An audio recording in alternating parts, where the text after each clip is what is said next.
One of my nephews, I got him into this college for the family-owned business program, and yeah, she knows, yes. And what happened after we got him here is a testimony to the fact that this college does teach you guys very well. Aditya, Aditya is my elder brother's son, so that is, my nephew, and I founded Percept 30 years ago, and we have a fairly large business, fairly widespread. We do a lot of interesting things, glamorous things, attractive things. So after he finished his postgrad here, he came and joined Percept. He worked for a while, but the teachings that he had got here didn't allow him to work with Percept. He went and set up his own business. So, he had to have his own business, and that's the entrepreneurship that he learned here. You need to clap to that, guys.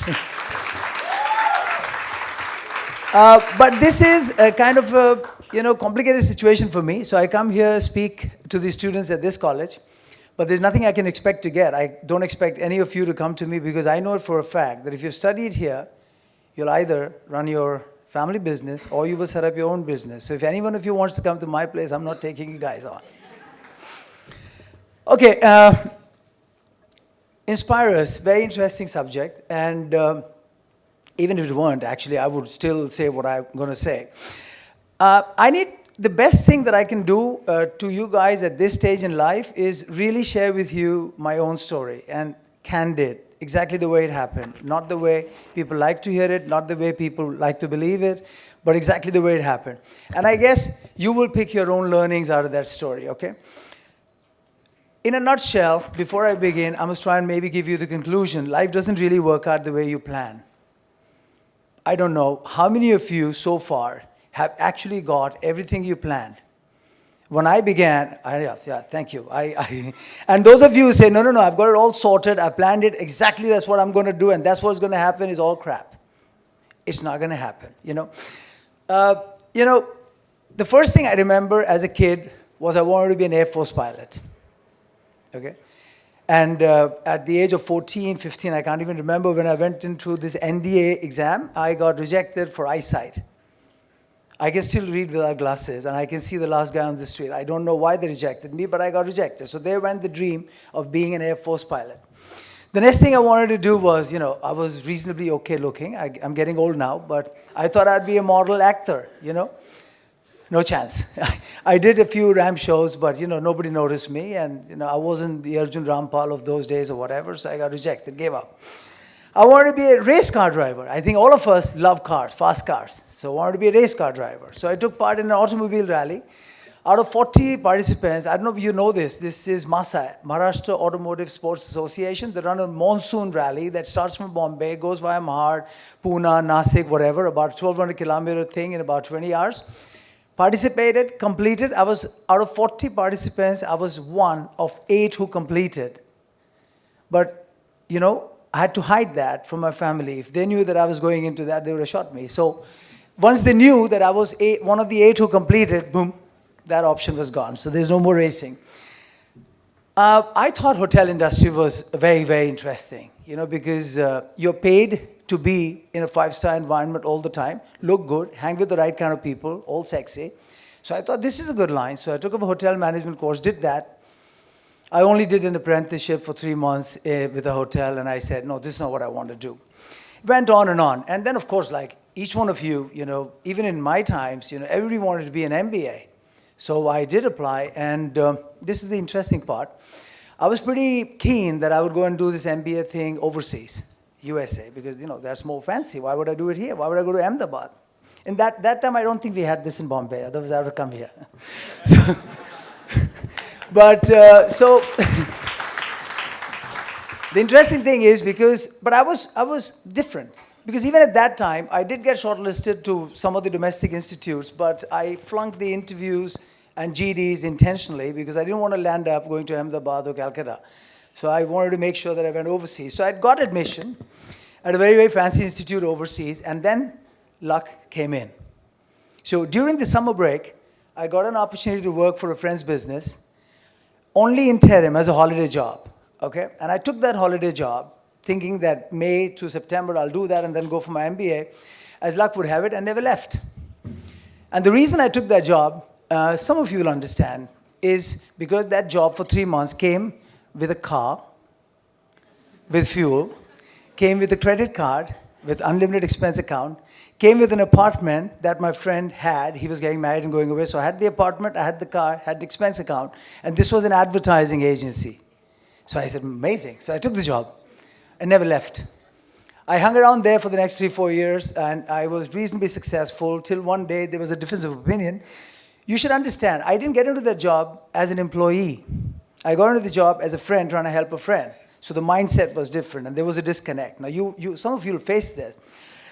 So there was a gap, and then I quit. When I quit, the only thing I knew then was advertising, because the racing was gone, the flying was gone, the hotel thing was gone. So it was advertising. So I applied for a job with a few agencies. This was between Christmas and New Year's, 1983. No one even called me for an interview. So what choice did I have? I only knew advertising. I was a graduate. I hadn't done my MBA. If I had done my MBA, maybe my options would have been more. So out of compulsion, I started Percept, because there was nothing else to do, and I couldn't look like a failure. So in 7 days, I made up my mind, and I said, I'm going to start an agency. All I had with me at that time was 12,000 rupees that I had saved from my salary, and I started with that. Okay, so that's the beginning of Percept, not planned, not designed. No science, no market research, nobody telling you there's a big opportunity there, you got to go and do it. It was just circumstances. Okay, so circumstances led to the situation, and we took it on. But listen, having said this doesn't mean you don't aspire, you don't dream. You do. Okay, and you follow those dreams. But what will finally happen? You have no idea.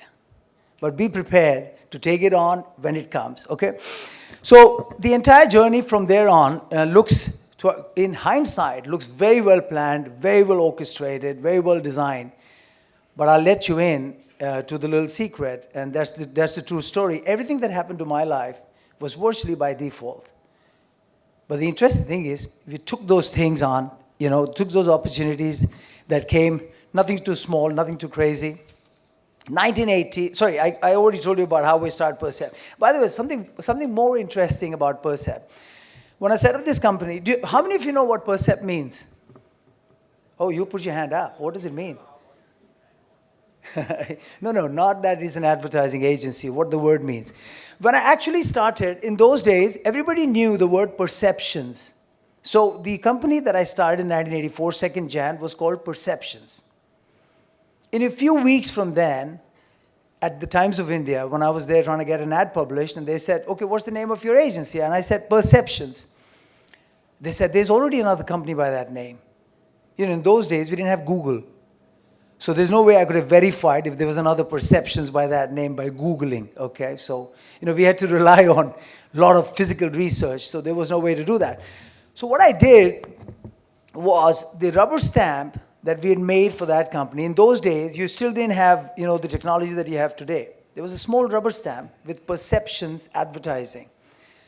There wasn't enough money, so what we did was took a blade, cut IONS out of Perceptions, and Percept got created. If you look back at some of our stationery and files from 1984, you'll still find between Percept and advertising there's an abnormal gap because 4 alphabets have been deleted by a blade. Okay.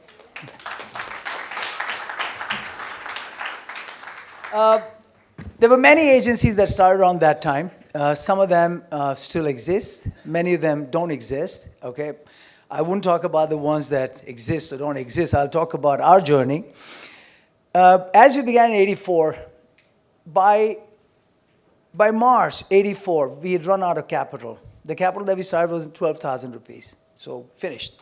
We were paying 5,000 rupees a month rent for the office. We had a few salaries to pay, so we were out of capital in no time. By 3rd month, I did my first M&A transaction. I'm sure you all have studied mergers and acquisitions, valuations, companies, right?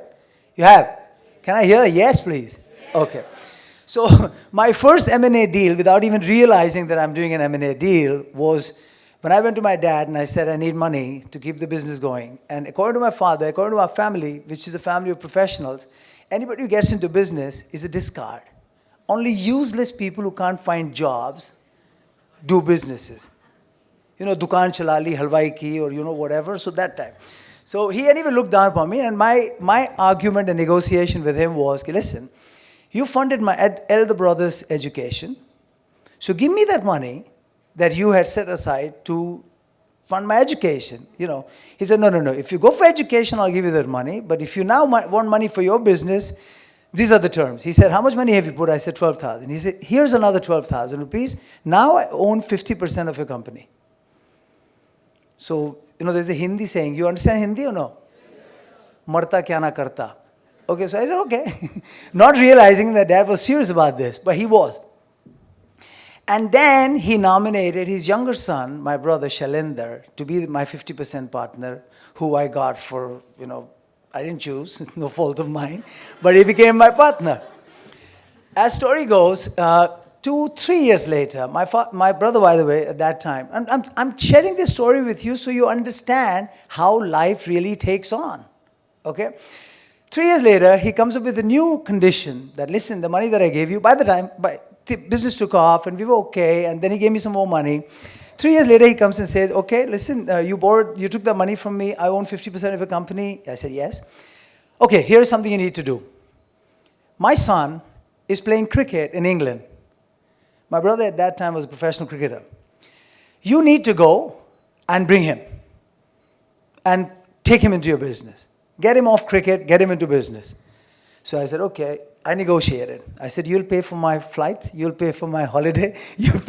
So I negotiated a deal with my dad, and I took that trip. We spent 2 weeks, got him back, and I don't know, he's the more visible of the two partners, promoters, brothers in the business. So I'm sure you've heard of Shailendra Singh. Say that, say yes. If he hears you didn't say yes, he's going to come and beat you up. So that is the second bit. And then, of course, the business took on and, routine shit started happening. 1993, look, in the 80s, we became the fastest growing agency in the country. We became the biggest brand builders. We became one of the top 5 financial agencies. We did a lot of interesting work. But when you're small, to get noticed for your growth and for your work is fairly easy, because 100%, 200%, 400% growth is very easy to achieve. It just gets tough when you get big. By 1990 to 93, this whole concept of super specialization was hitting the industry. Are you familiar with this? In the early days, when we started this business, when I got into this business, an advertising agency was just full service. You go to an agency, they'll do everything for you, and they'll charge you 15% or 12% or whatever it is. Why did the super specialization era come into this business? Somebody knows this? Somebody studied advertising marketing? How can you be quiet? You've just done an MBA, right? You don't know this. See, they're quiet. Let me tell you, one of the big boys in our business, WPP, have you heard of Martin Sorrell? No. Google. Google him. Martin Sorrell runs a company which is, I think, $40 to $50 billion, top line. There's a big, standoff currently between a company called Publicis, which recently merged with Omnicom, and WPP as to who is the number one. And both of them are in the size of $40-50 billion a year. So that's like pretty big.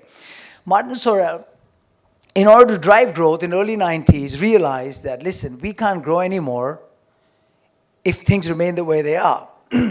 So in order to, he then began to debundle the services.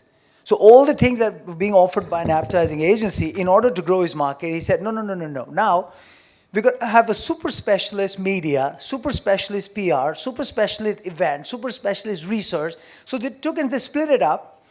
And then he began to use these so-called super specialists to enter new relationships and go and disrupt other agency relationships. You understand this? Okay. So when he began to do this, people like us, who had no idea what was happening at this big universal level, had to react. And what do? We went out there and launched all these services that the world could think of, today, yesterday, tomorrow. We did that at that time to defend our turf. We don't want, our clients began to ask us, okay, listen, do you have a media specialist? Do you have this? Do you have this? Do you have this? We said, no, yeah, now we have, okay. And these things were just names. And we put a table in our office and said, okay, this is media. Okay, we put another table, this is events, and this is social marketing, and this is digital. Now, these things that were set up basically to defend and hold on to the existing relationships that we had with our clients, took off. And in times to come, some of them became bigger. You know, Percept as a brand has very confused perceptions, in spite of the fact that we're in the branding business. At times, it is seen as a celebrity management firm. You know, when we were high profile with Saurav Ganguly and Yuvraj and, you know, all the cricketers, we at one stage managed, I think, South African team, Australian team, Indian cricket team. We managed lots of other sports stars, athletes. So all of Percept was known as a celebrity management firm. And then in 2006, 7, 8, our focus was movies, and we made about 70 movies, and we were perceived as a movie-making company. Okay? So we may have begun as advertising, but the brand has evolved over time. So we've done a lot of stuff. But today, most of our presence and recognition comes from areas other than we started with. We started with advertising. We still run, I don't know how many of you know this. Did anyone bother to Google Percept? You did? What did you find?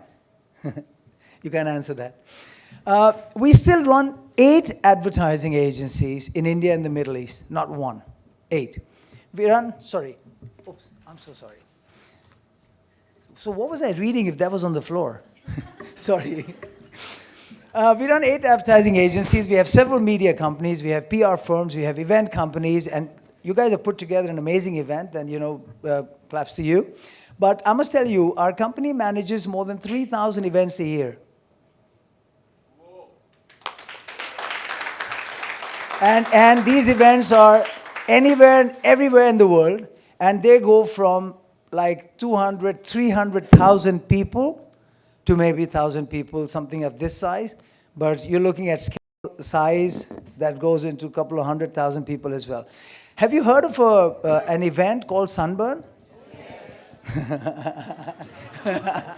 Why didn't you call my brother here? Why you call me then? That brand seems to have more recognition today. No, this is another thing that is relevant. It started as Percept. It grew as Percept. Percept is 30 years old. Okay? In some form, it is also B2C. It's just not B2B. Because we are in movies, we've been in music, we've been in fashion. Sunburn is a brand, only 7 years old. Only 7 years old. But I hate to admit, right? I'm proud to admit that when I travel overseas, whether I'm in Spain or South America or Australia or any part of the world, if I give my card Percept, I can see a question mark and I have to explain. If I just mention Sunburn, there's instant recognition. That's the power of youth brand. Youth brand. Sunburn connects with the youth. You understand? That's why it's so important. That's why it's got so much energy, so much passion. Has any one of you been to Sunburn? Yes. Where? Bombay? Goa? I love that. I mean, they are clients. No, I really love this. So why would you not have modeled this event on the lines of, not necessarily with an electronic DJ, but why would you not make that more interesting than make it... By the way, listen, I must compliment you. I haven't seen so many suits together for a long, long time. So it's amazing, beautiful. You know, I stopped meeting clients 10, 15 years ago, and I stopped wearing suits. And I only pull out these jackets when I have to come to such event. By the way, talking of suits, I must share one personal observation with you. Okay? With your permission, sir. Yes. Thank you. I had maybe 100 suits in my wardrobe, and I had, I don't know how many thousand ties, and that was my favorite thing. The whole world will give me ties, and I'd buy ties every time I'm traveling all over the world. And I was known at one time for wearing amazing suits and amazing ties. One day, I stopped wearing ties.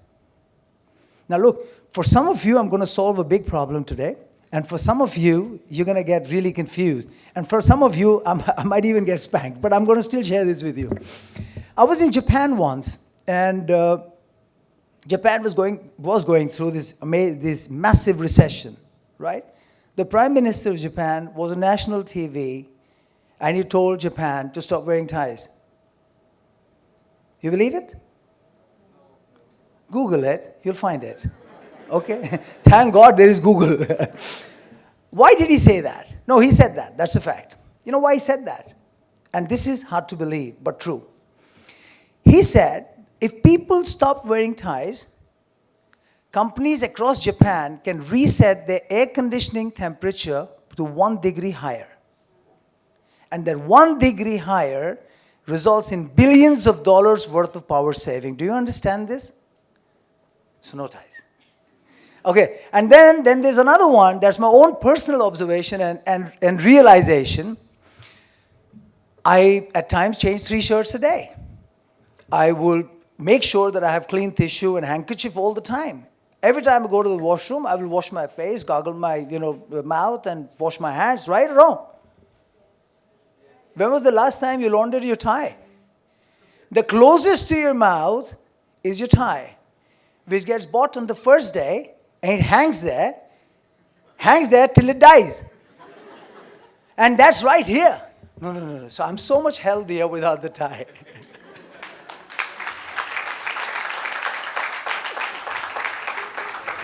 See that the Japanese PM bit is on Google. The second one is me. So you have to talk to me. Thank you. Percept has many big things to his credit. We have the longest running consumer brand campaign in the country, which has been running for 25 years. Which is the longest running global campaign that you can remember? I'm sure there are smokers in this room, right? I'm not endorsing smoking, but there are people who smoke, right? You remember Marlboro? Longest running. In India, longest running campaign, name? Coming Home to Siaram since 1988. Okay, we are behind that campaign, just for your information. You see, there are 2 ways to solve problems. There are times when you can just pay money and buy. One of our clients came to us once. This is a client called Reed and Taylor. I'm sure you heard of Reed and Taylor. Okay. They came to us and they wanted an international endorsement. At those days, this is 2006, 2007, Pierce Brosnan was very popular. So they wanted Pierce Brosnan to be the brand ambassador. The quote that we got from the international management firms were about $20 million. $20 million, even in those days, was close to 100 crores. Now it's a lot more. So we told our client that it's $20 million. He said, that's not my annual turnover right now, so where am I going to pay you that money? Necessity is the mother of invention. So, first time ever in the world, and now it's the done thing. Everybody does it every day. But that was the first time it happened. And you can trace this back, you can research, and you'll find it. We went to MGM. MGM is the company that owns Bond franchise. And we did a deal with MGM. They listen, you're launching a new movie in India. You have a movie every 3 years. We'll do a long-term alliance with you, and we'll become your promotional partner in India. And we will commit advertising dollars to promote Bond. In exchange for which, you will allow us to use visual material of Bond. Bond happens to be Pierce Brosnan. Pierce Brosnan happens to be Bond. The best dressed man in Brioni suits, blah, blah, blah. By the way, Brioni suits, incidentally, were using Reed and Taylor fabrics from Scotland. And bingo, everything fell into place. The campaign got captioned Born with the Best, and it's been moving since then. I shared this specific instance with you to only tell you that when you're up against the block, don't give up, think hard. You'll find a solution that's not only cost effective, but it's going to be far more effective and give you the results that you want. We've done a lot. By the way, I'm sure some of you have also done fundraise, IPO, debentures, stuff like that. You've studied? Okay. Currently, SEBI has very strict guidelines on what you can do when you promote a company, what you can do to advertise a company. You're familiar with this? Yes? No? Okay, you don't sound familiar. But SEBI tells you what you can do, what you can't do when you're trying to raise money. That much you understand, right? There was a company that we were mandated to raise money for, and this goes back about 15 years ago. And the offer document of this company, an offer document is like a prospectus. Every written word in that offer document said why you should not invest in that company. You understand? Okay, and SEBI rules at that time only allowed you to carry information that was contained in the offer document. We managed the campaign for that company, the issue was oversubscribed 12 times on day one. Do you understand that? It's very difficult for you to understand the case without me referring to the company, but please understand, our clients and the offer document said why you should not invest, so it's difficult for me to share the name, but I can tell you that all the guidelines of SEBI on the advertising for companies intended to raise money from public markets were revised after we ran that campaign. They were actually set up after that campaign. So innovation leads the way, but there are people then who are going to make sure that the other guy can't do it.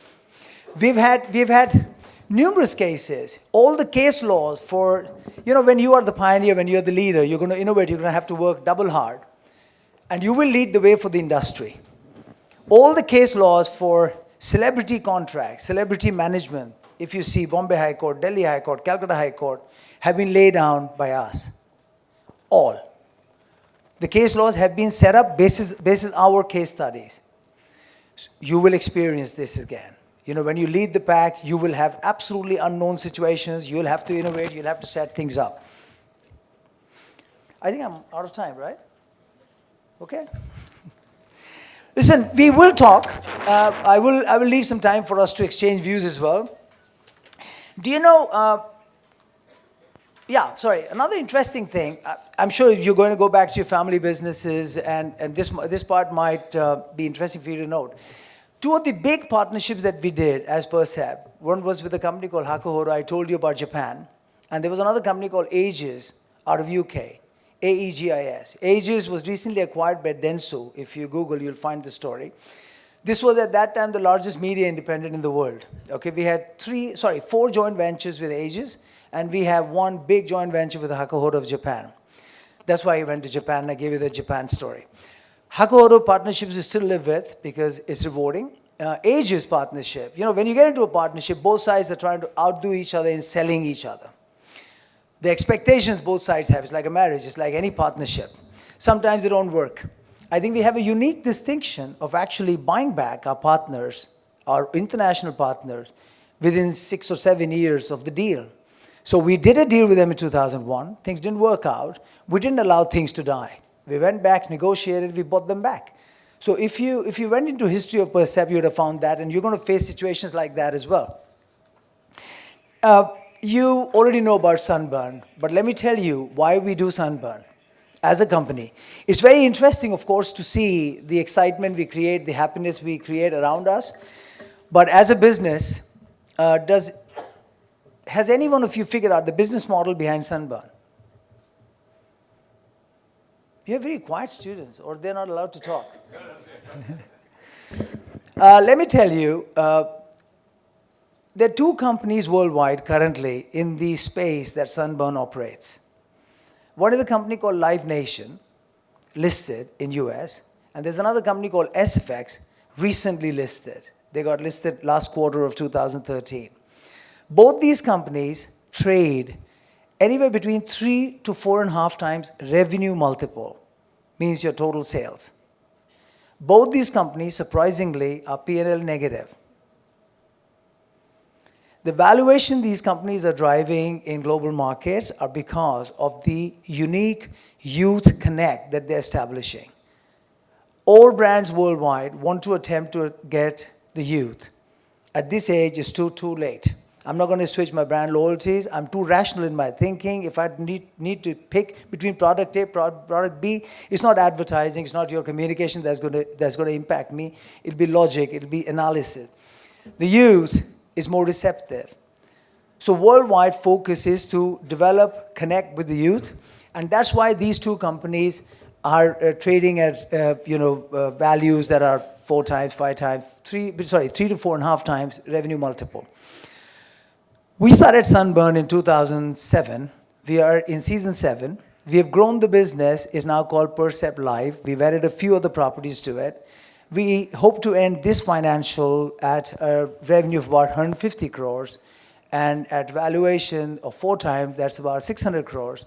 We hope to grow this to a revenue of 500 crores by next 2 years and get to maybe like 2,000, 2,500 crores in valuation and list at NYSE.